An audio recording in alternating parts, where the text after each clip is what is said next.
everyone, we just got here to the world's largest easel. Here in Lebanon, Kansas. It was put up in 2001 and painted by Canadian painter Lebanon. As you can see, it's the three sunflowers. This is originally a painting from Van Gogh.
Hello everybody, we are at the Little Jerusalem Badlands State Park. If you're wondering where it got its name, Little Jerusalem, It was named after the ancient walled city of Jerusalem. So, swimming and flying reptiles from over 85 million years ago were found here in these Badlands. The town next to us, called Oakley, where there's a Fick fossil museum. Mr. and Mrs. Fick had a farm out here, a ranch, and they found so many different fossils, reptile ones, flying both and swimming, and then also lots of clams and oysters that were ancient as well. And Mrs. Fick, I forgot her first name, actually would use those pieces that weren't put in the museum in her artwork, which is pretty cool. So if you want to see anything like that, come on out here. definitely.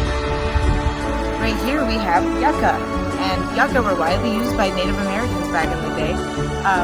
They would use them to make shoes, clothes, rugs, baskets, baby bassinets, all kinds of things.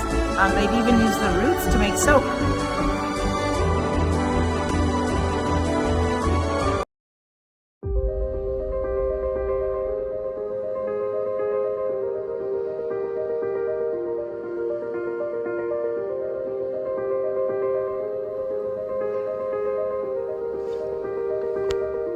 Here we are at Monument Rock, also known as the Chalk Pyramids. These rocks are primarily made of limestone, though you'll see different hues of color, and they will be iron, gypsum, bentonite, and ancient clams.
artist Black Bear Bozen donated his famous work, The Keeper of the Lanes, to the citizens of Wichita in May of 1974. The Keeper of the Plains stands at the confluence of the rivers where his ancestors camped.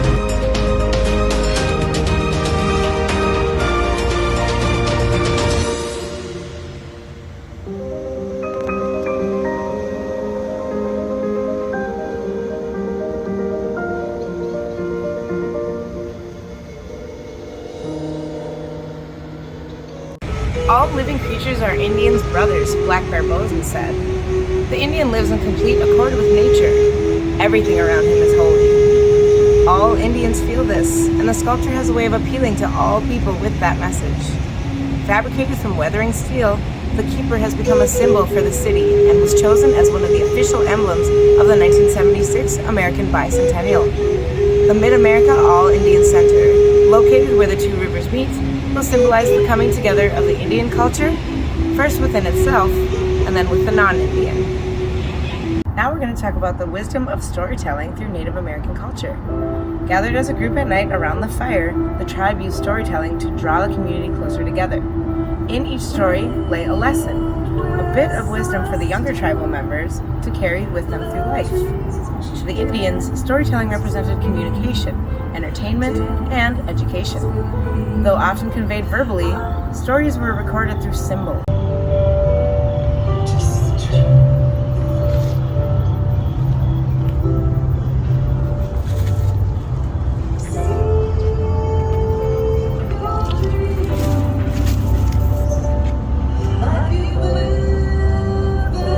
Women actually had more power in the Native American culture than you might believe. The status of women in Plain cultures was decidedly higher than is often assumed. The wife was the joint owner of family property and had general control and custody of the children. Marriages, divorces, places of residence, and monetary matters were all subject to a woman's influence. Her opinion held weight in camp decisions and in the formation of a husband's views. Women seldom sat in on council, but men often spoke for their wives. For the Plains Indian, the sacred hoop was a symbol of the entire world. One half of the circle representing the physical world, and the other the spiritual. The center of the hoop is a smaller circle in the shape of a turtle. The Plains people believed we are all floating on a primordial sea on the back of a turtle. Each quadrant, when placed to correlate with a specific direction, is represented by a unique color, animal, element, and plant.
Where are you, Luba?